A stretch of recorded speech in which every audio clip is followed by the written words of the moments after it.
Assalamualaikum warahmatullahi wabarakatuh. Waalaikumsalam warahmatullahi wabarakatuh. Bapak-bapak, ibu-ibu, adik-adik, mari kita awali kutung dengan membaca basmalah. Bismillahirrahmanirrahim.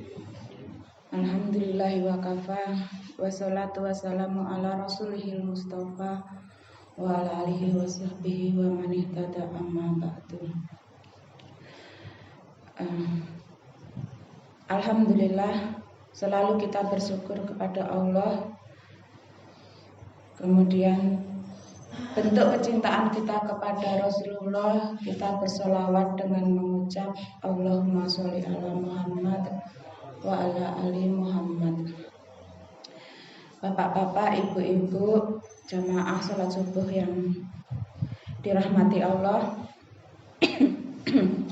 Kali ini saya akan menyampaikan rangkuman saya, catatan saya dari tausiah Ustadz Ausad. Ilmu itu diikat dengan mencatat, maka usahakan selalu mencatat supaya ingat. Ini nanti mungkin beberapa sudah pada ingat ya, tetapi bisa jadi ingat cuman judulnya, yaitu tentang 4 mutiara yang ada pada diri manusia yang diberikan oleh Allah Subhanahu wa Ta'ala, yang akan hilang oleh 4 sifat tercela kita. Dari Abbas radhiyallahu anhu, Rasulullah bersabda, ada 4 macam mutiara yang ada pada diri anak Adam, bisa hilang dengan 4 hal yang lain. 4 mutiara itu ialah al-aqlu atau akal, ad-din atau agama, al-hayah rasa malu, dan amal saleh. Kemarahan, sifat marah itu akan menghilangkan akal. Hasad, iri dengki dapat menghilangkan agama. Tamak, serakah dapat menghilangkan malu kita. Menggunjing, ghibah, namimah, riya dapat menghilangkan amal saleh kita. Hadis riwayat Bukhari Muslim. Akal itu hal yang penting. Itu yang membedakan dengan makhluk lain. Manusia itu diberi potensi untuk berbuat baik, bertakwa atau ke kanan, dan berbuat baik dan berbuat buruk atau ke kiri. Maka sungguh beruntung bagi orang-orang yang mau mensucikan diri dengan berbuat baik, bertakwa, dekat pada Allah. Maka sungguh merugi bagi orang yang kemudian mengambil jalan ke kiri dengan mengotori diri dengan perbuatan-perbuatan jahat. Sesungguhnya semua umat Nabi Muhammad SAW itu akan masuk surga kecuali yang enggan. Istilah hidup itu adalah pilihan, mau surga atau neraka. Kalau mau surga, patuhi perintah Allah untuk memilih bertakwa, berbuat baik pada tetangga, tidak ngapusi, tidak mencuri atau korupsi dan sebagainya. Tidak hanya diberi akal, manusia adalah makhluk Allah yang diciptakan dalam bentuk terbaik. Ya, diciptakan dengan bentuk fisik yang indah, juga diberi perangkat lunak yang sempurna. Selain akal pikiran, dikaruniai juga rasa dan karsa atau kehendak. Manusia berbeda dengan makhluk Allah yang lain.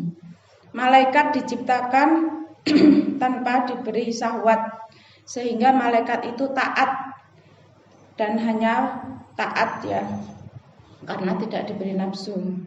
Malaikat itu ada banyak ya sebenarnya, tapi yang kita imani cuma 10. Sedangkan setan iblis, makhluk Allah yang diciptakan dari api, dikutuk masuk neraka oleh Allah karena tidak mau sujud pada Adam. Ya Allah, tidak mengapa saya dikutuk masuk neraka asalkan diizinkan untuk menggoda manusia. Setan diciptakan hanya dengan bekal nafsu, sehingga sepanjang hidupnya selalu ingkar akan nikmat Allah.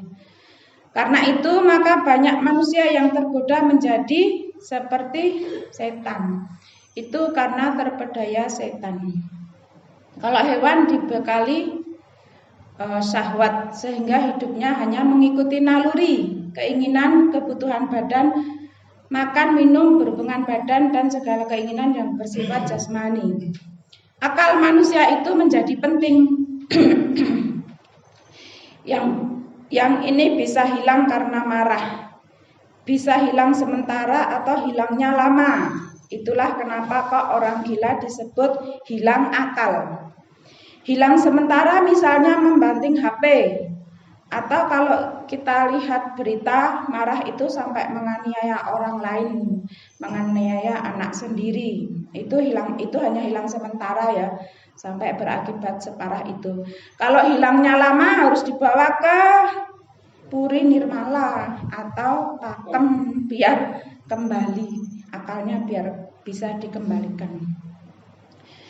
Manusia sebagaimana disebutkan dalam surat At-Tin ayat 4, sesungguhnya kami telah menciptakan manusia dalam bentuk yang sebaik-baiknya. Ya, itu yang bedanya manusia ya, manusia itu sempurna, jadi bisa karena punya akal, jadi bisa memilih mau baik apa, mau buruk, mau surga atau neraka.